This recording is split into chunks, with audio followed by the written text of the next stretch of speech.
This is the Shoulda Bet More podcast, presented by Goal Boys Network. Here's your host, Will Hill. Welcome to the Shoulda Bet More podcast, presented by Goal Boys. Coming up on the show, Dave Ross from VSiN, our buddy, will join us. We will go over the conference championship games on Sunday, get his thoughts, sides, totals, props. We will break it all down with Dave. Excited to talk to him. And look, I've talked about it a couple times, kind of hinting at it, all week, really, since these matchups came out last Sunday into Monday, doing our Monday show. I'm going to go with both home teams. I'll just get right into it here. I'm going to go with both home teams here. First of all, with Philly, look, Daniels, give him all the accolades in the world. He's not even good. And I don't know the word to describe him, what he's done as a rookie. And to think that he could take this team to a Super Bowl, this franchise that's been awful for 2 decades, and take them as a rookie with a shaky defense too to a Super Bowl in year one is just beyond comprehension.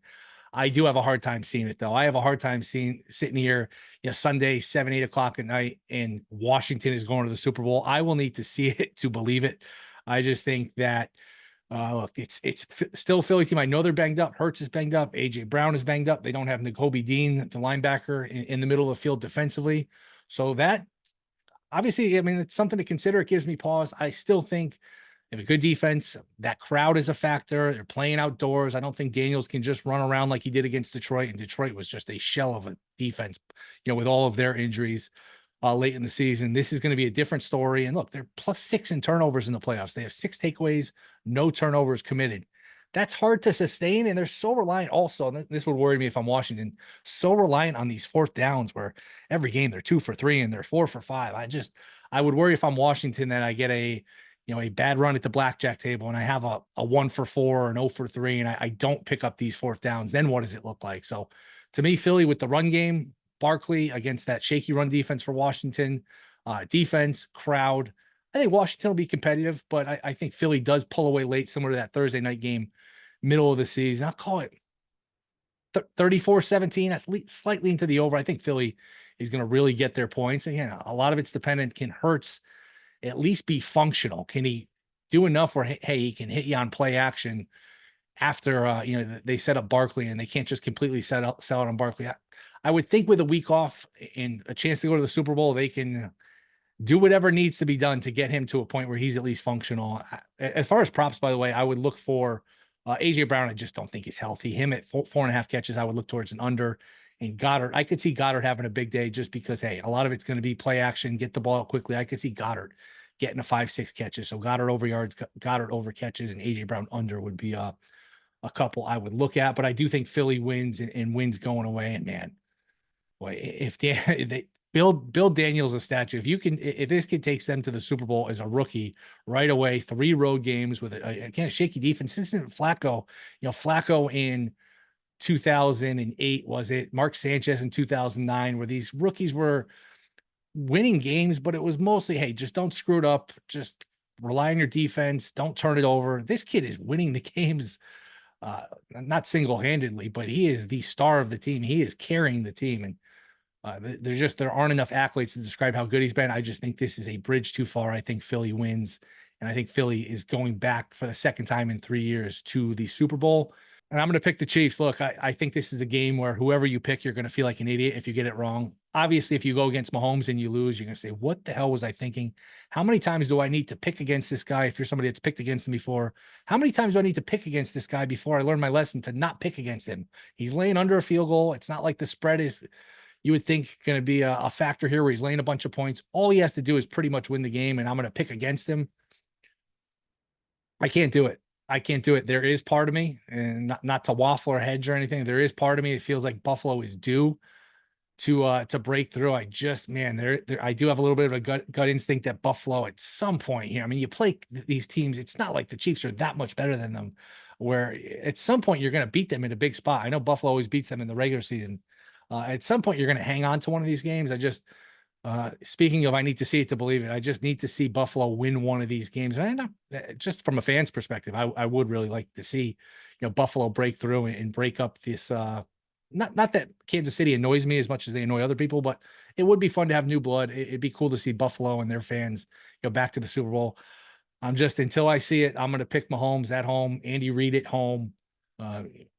We'll see what I would think the officiating, I want to make it part of my handicap where, hey, the Chiefs always get these calls, so take that into your handicap. I would think this week, I always think the refs do their best to call it neutral and just, hey, things happen. Home teams get the crowd, superstars get the crowd.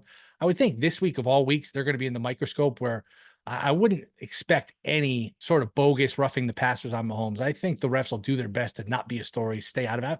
Look, human nature. If I was a ref, I wouldn't want people talking about, me being corrupt or me being, you know, in bed with the Chiefs after the game and how rigged it was. I wouldn't want that. I would just try to stay out of the way as much as possible. I know that people, once this narrative gets out there, that it's hard to sway people the other way. And that was a poorly officiated game against Houston. But I would expect the refs are not overboard in terms of, hey, roughing here, this call for the Chiefs, that call for the Chiefs. But look, close game. And if it's close, I'm just going to go with Mahomes here. I think if you're Buffalo, obviously you want to get a big lead, but especially with everything that's happened in the past, you don't want this to be tied 3-4 minutes to go, especially if Mahomes has a chance to win. You want to leave no doubt, be up 2 scores and take the crowd out of it. But I will go with the Chiefs just based on, look, Buffalo's got some injuries defensively. Buffalo's got some turnover aggression coming to them too, because they were plus 24 this year in turnovers.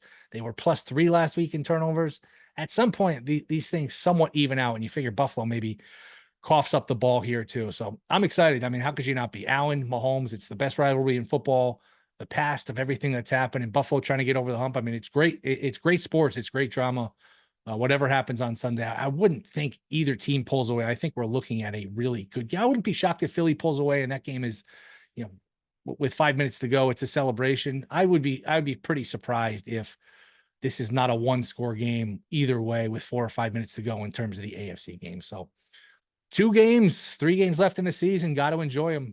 Absolutely have to enjoy them. By the way, I'll call it 27-24 Chiefs. I do lean towards the over. I do think these quarterbacks, even though the Chiefs are not the Chiefs high flying team we've expected from past years, and really dating back to last year, they've morphed into more of an under team, and they don't, it's more of a reputation that, hey, the Chiefs score a bunch of points. They really don't. But when Allen and Mahomes go head to head, all of these playoff games together with these two have gone over. And I think it's almost the opposite of a pitcher's duel where Allen sees Mahomes, Mahomes sees Allen and say, hey, I need 7s. I need to be aggressive. I need to force the issue. So I could see a scenario where they go back and forth, and 27-24 is not that high scoring. So I do think, and I don't think the Chiefs are as good defensively as they were last year. I think that Stroud moved the ball against them. So I do think Buffalo is going to have success. I think the Chiefs, with Andy Reid, with Mahomes, even though this isn't a vintage Chiefs offense, I think they'll figure out a way to get in the 20s. So 27-24, I will call it Chiefs. I would not be surprised at all if Buffalo wins. I would be surprised if Washington wins. I would be really surprised if Washington wins. I wouldn't with Buffalo. So we'll see what Dave Ross thinks. We'll figure out who's going to be in the Super Bowl. That is next. This is Shoulda Bet More podcast. All right, we are back. Shoulda Bet More podcast. You can catch him VSiN in the morning, 7 to 10 Eastern. He is our buddy, Cowboys fan, Mets fan. It's our pal. It's Dave Ross. Dave, if I told you back in August we will have an all NFC East NFC title game, how much would you have put on the Cowboys? How excited would you have been? And how hard is reality? It seems a little unnecessary to begin the conversation that way, Will, knowing that all summer long you and I talked about, it's a 2-horse race, right? It's Philadelphia and Dallas. That's who it's got to be. I would have bet every sum of money that I had in my bank account that if you told me 2 teams from the East were in the title game, Dallas would be one of those teams. Absolutely. Here's the real problem going forward. If you're a Cowboy backer like me, now the division's it's not only a 3-team race, you might be the 3rd team in that race going forward. So you've already been knocked down and wrong in the pecking order here going forward. So if you're a Commanders backer now, you got to be going, man, this is RG3 2.0. Like the excitement that fan base had back then. And I covered that team back in 2012, 2013, when RG3 came on the scene. They won the division his rookie year. So there are similarities here to what Griffin did that year and what the Commanders doing now. The difference is this feels like it's got real staying power. And if I'm Philadelphia, is this really the team I want to see on Sunday? That I got to figure out a way, if I'm Vic Fangio, to slow down Jaden Daniels and company, because that kid, he has looked so poised not just in this postseason run, but we really saw it towards the end of the regular season. They're going to be a tough out on Sunday. I don't care about the weather. I don't care about the cold. I know it's a Heisman Trophy winner from LSU. This kid looks the part, and it looks like they're going to be a handful in the NFC East for years to come. Before we get to the games, what is just from the two games, what is your favorite bet? Side, total, prop? With only two games, it's obviously harder, but what's your favorite one? Take it whatever direction you want. Yeah, I'm probably going to look to the Josh Allen over for his total yards. I believe right now I saw 223.5 out there, which feels very low to me for the Josh Allen side. And we'll break down this game and what we like a little bit in more detail. But he had such a pedestrian game in that championship game against the Ravens because the game script said, hey, you got the big lead, 21-10 at halftime. And really, Sean McDermott just took away the keys to the car in the second half, and they tried to actually trust their defense and not ask Josh Allen to make those critical mistakes he's made in years past. I think they're going to have to be a little bit more up-tempo here against the Kansas City Chiefs. I don't think they can play that same style of game and win it. I don't know you can count on 3 turnovers like they got from the Ravens. And I do think, yeah, maybe the receiving core is not the sexiest core that they have out there. I got to think Amari Cooper eventually makes some plays. We know Shakir, what he does with the yak after the catch. They get him in the screen game, and 2 very talented tight ends. And even James Cook out of the backfield. I think at the end of the day, I'm looking at Josh Allen around 230, 240. So I feel like that prop is a little bit low because I just think at the end of the day, they're going to trust 17 and go down to that sort of, that's how they lose. And he throws a couple picks. I think they'll be able to live with that. But I think Allen's going to have a big day in the pass game come Sunday in Arrowhead. All right, let's just get to it. I'll let you take it away. Eagles, like you said, laying 6. Chiefs laying 1.5, 2. Bills are a good teaser leg if you want to include Philly in the teaser. But side, total, who do you like in these two games to winning cover? Al Pacino, baby. Dog day afternoon. I'm going to roll with both dogs here. And I did tease them up and tease it. It was 5.5 when I got it. Teased it up to 11.5 and teased the Bills up to 7.5. You can even get better numbers now that those have gone to 2 and a full 6 as we've seen out there in the marketplace. So I didn't even get the best of the number when I made those teasers on Sunday after the divisional round. But I just think that these are going to be, I think it's a 1-score game in Kansas City either way. So that's why I'd love to have that outside of a touchdown here for the Bills side. And for the Commanders, if they lose by 2 touchdowns or more, okay, I'll tip my cap to the Eagles that they're able to get it done by 12 or more theoretically in the teaser like that I have. And I just don't see that happening, Will. I mean, what it would take for that to happen is turnovers. And what has Jaden Daniels not done? He hasn't turned the ball over. Now, so short of that, of Vic Fangio being able to force Cliff Kingsbury and Jaden Daniels to do things they just have not done in the last couple wins, getting these wins in the roads, to me, I see another 1-score game in Philadelphia. I think both these dogs are live to win outright, obviously, with a 2-point spread there in Kansas City. Of course, you got to be thinking that if you're playing the Bills. So I give the dogs realistic shots to win. And if they don't win, I think they're both within a 1-score margin. I'm going to play that teaser leg here with both dogs on the road.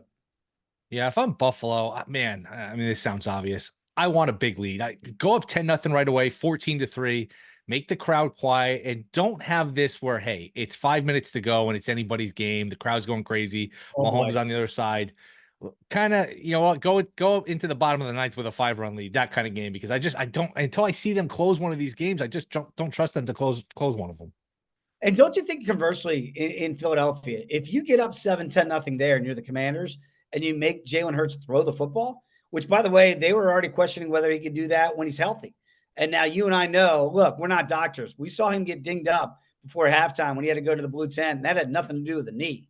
And then he gets the knee injury in the third quarter, and now he's got a brace on it. Like, to me, that's really going to be doomsday in Philadelphia. If they get down early and Jaden Daniels, and Dan Quinn, that mentality, this is the closest equivalent we have left to Dan Campbell. He's going to put the full metal jacket. It's going down on that right side of the foot on the accelerator. I don't see any let up there. So if the Eagles fall behind, it could get really queasy in the city of brotherly shove very quickly. Any feel for either total? 47.5 look about right to me. If anything, I like the Chiefs Bills over just because I know the Chiefs have morphed in kind of an under team, but man, you get these two teams in the playoffs. They've played nothing but overs. They played an over early in the season. I just feel like it's almost like two really good pitchers when they see each other. I know I got to hold this team to one run or less, and they get up for the game. It's the same thing, but the opposite where you get more scoring. Where it's Mahomes on the other side, I need 7. It's Allen on the other side, I need 7. So you get in one of these back and forth games. I could see like a 30-27 type of game. I know it's a high total for the Chiefs. They don't play these overs anymore, but I lean towards the over. Do you have a strong feel for either of these? Both of those, when they came out, I immediately went to the under. It was the rationale. And by the time we get there to Sunday, I'm on both over. Square peg. Call me square peg. I'm totally cool with that because I do think you're right. At the end of the day, even if it's in mid-20s in Kansas City, it's still, we're looking, 28, 20, 23, something like that. We're going to hit that over. I just don't think you're going to hold Buffalo's offense down. And remember, they were held down last week, and they still scored 27. Right. And they did not have a great offensive output. Conversely, in Philadelphia, I think Philadelphia is going to have to score because I don't know how you slow down Jaden Daniels and company into single digits. So to me, that's a game that's going to lend itself to eventually be in the 20s both ways. So sniffing it right around that 47.5 if both teams are in the 20s to begin with. I'm leaning towards those square pegs. Sometimes the public wins too. I'm going to be on both those overs, 47.5 in each game. Yeah, I was on with Gil the other day. He asked a great question and it made me think. I'm going to ask you, if these games were played in the middle of a Sunday card in like November and there were 8 other games to bet on, would you still be betting them? Or it's the championship game. We're in the content business. It's, kind of have to bet it just because it's on. Would you be betting this if there were a bunch of other games on and this was a full card? I wouldn't be betting the overs. If this is exactly the same, this is week 8, I saw 47, I'd probably go under. But because there is no tomorrow, because both teams, we've got a dance card to the Super Bowl on the line, they're really going to push that pedal down the accelerator, knowing that these other teams, especially the Commanders and certainly the Bills, their offensive firepower. If I'm the Chiefs and I'm the Eagles, I want to stay up on top of those teams. So I can't take the foot off the gas because of those offenses. So to me, that's why I'll be playing the overs. But yeah, you're right. If these are week 8s in the regular season, if I did play them, I'd probably end up playing the unders without the, I got to win this game for the season to continue mentality. And hey, if we're down in the fourth quarter, maybe we wave the flag a little bit and move on to the next week. There is no tomorrow. These teams are going to go hell or high water. That's why I think we're getting more points than maybe we would have gotten in a week 8 scenario. I'd have to go back and look. So you like both road teams. I'm trying to think of the last time both road teams won on conference championship Sunday. I can't think of anything top of my head. Last year, it wasn't the case with, with the Chiefs won on the road, but the 49ers won at home. And should have lost. It's been a lot of chalk. They should have. They absolutely should have. And it's been a rough couple of years for Detroit with being the 1 seed, being up 17 in the third quarters, not being the Super Bowl either year is a tough one. So if that is the Super Bowl, Bills Commanders, boy, that is strange to even say out loud. I'm guessing you think the Bills close this or not necessarily? Okay, look, the homer in me says it's going to be a good 3 weeks if whoever loses in the NFC East title game, theoretically here on site, then loses the Super Bowl. Then as a Cowboy fan, I can get through my offseason in peace, right? I got to be honest. If you're giving me 4.5, 5.5 with the Commanders against either one of these teams, whether it's Chiefs or Bills, on a fast track in that Superdome dome down there in New Orleans, are you kidding me? Oh, good luck stopping that. So I won't admit this publicly, although your podcast is going to go all over the world. I won't admit it in a court of law. I would probably end up taking the points in the Commanders in a Super Bowl. Because, look, I got to be honest with you, Will. Maybe the Eagles would be that elixir, and Vic Fangio's seen it, done it all. He'll slow down Cliff Kingsbury and the way he's calling this thing. They've got so many weapons that we really don't talk about past Scary Terry at the wide receiver core. But they've got sneaky guys like a De'Ami Brown. They do utilize the running game. Austin Eckler being back in there out of the backfield too, man. Like they got a lot of things. It's going to be tough to slow them down. If they do get to the Super Bowl, I'll probably be on the Commanders and the points. But again, will not admit that publicly. Certainly not to my DC friends. If I'm Washington, I just have a concern. I've been so aggressive on 4th down and so effective on 4th down. And hey, they're showing the old school, take the points, people. Hey, you got 4 downs to work with, use them, and they've done it very well. I just worry they have a cold run at the blackjack table where the dealer gets blackjack and 20 a couple times. And man, these 4 for 5 and 5 for 6 on 4th down, if that turns into like a 1 for 5, oof, what does that score look like? That would be my concern if I'm Washington. And just law of averages. I know they're converting these, 4th and 1, 4th and 2, you got a running quarterback. Man, if it doesn't go their way, that would be my concern. That's how the Eagles cover, right? Is that they squander red zone opportunities. They don't get it to the most nervy looking kicker I've ever seen in Zane Gonzalez before the Tampa Bay game. That kick that doinked off in order for them to move on to Detroit. Remember that? Have you ever seen a kicker fix his hair more times before a kick? Like, what do we do? Like, he looks so nervous. So I got to be honest with you. If they roll the dice again, and maybe part of it is because Zane Gonzalez was like their third kicker they've had in DC this year, and they just don't trust the guy, I can live with that. Like, that's an acceptable explanation for why I'm going for it, because I don't trust my kicker. It's outdoors. It's Philadelphia. So I get that. But I'd rather go down with that ship. And here I am, the take the points guy, saying I'd rather they go for it because, one, they have had a lot of success with it. And two, I think it's a better option. I think Jaden Daniels in a 4th and short scenario, whether you're running, a read option, whether you're trying to get a pop pass in there, maybe you're going to take that big shot. I trust that more than I do that nervy kicker. It really does depend on the kicker for me. Yeah. If this is Dallas and I had the exact same scenario, trot out my kicker because I know he's going to make it. Zane Gonzalez, I don't know. So I'm going to give Dan Quinn a little bit of a pass here if he keeps being that riverboat guy come Sunday. Not only has it worked, I think it's the better of the two options. Yeah, and I hope there aren't people, if it doesn't work out, let's just say they go for a bunch of 4th downs, it doesn't work. People say, oh, you should have kicked the field goal. This is how they got there. Let's not play the results. I hope that, and look, I know that's not going to be the case, but that's at least hoping.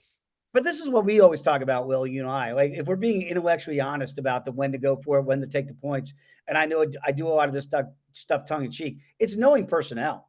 And if I've got a kicker that I truly trust, and I know I've got 3 points in pocket, that's why I always say, at least early in games, take the points. If I don't have a kicker that I trust, I'm cool with you going for it because I'm knowing my personnel. I know that the likelihood of him making it is not the same as having, a Maher or one of these elite kickers in the league. I don't have that. So if I don't have that, and Elliott, by the way, has not been great for Philadelphia either.